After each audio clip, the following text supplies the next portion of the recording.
পারফরমেন্সটা আসলে আমার একটা জিনিস, মানে এটা খেলাটা আমি মনে করি যে সবাই তো যার যার জায়গা থেকে বেস্টটাই দেয়, কেউ তো আর চায় না যে আমি খারাপ খেলবো বা আমার টিম হারবে।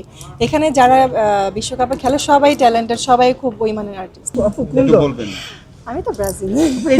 তো আপনি কি শুধু ব্রাজিল সাপোর্ট করেন না পরিবারের সবাই? জি পরিবারের সবাই নাকি শুধু আপনি?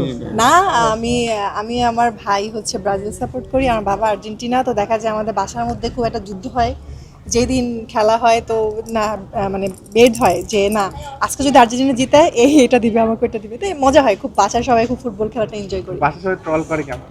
যেহেতু আর্জেন্টিনা ব্রাজিল একই বাসার ভিতরে, ট্রল হয় কেমন? ওই যে বললাম যে ধরেন একদিন ধরেন আমার আব্বুর পছন্দ আর্জেন্টিনা হেরে গেল, আব্বুর খুব মন খারাপ থাকে, কি হলো কি হবে, খুব রাগারাগি, সে খুব মেজাজ দেখাচ্ছে। এবার আমরা বলি আব্বু কোনো সমস্যা নেই, নেক্সট ম্যাচে জিতবে, এরকম আর কি। হারের দিক দিয়ে সবসময় ব্রাজিল তো এগিয়ে থাকে হারের দিক দিয়ে। হার জিত থাকবেই। আচ্ছা, হার জিত সেভেন ছাড়া আপের কিছু ট্রলটা নাই। কেমন লাগে? জি? সেভেন আপের ট্রলটা কেমন লাগে? 7 আপ 8 আপ 9 আপ আসবে আর সামনে, সমস্যা কি? আচ্ছা আপু, Player.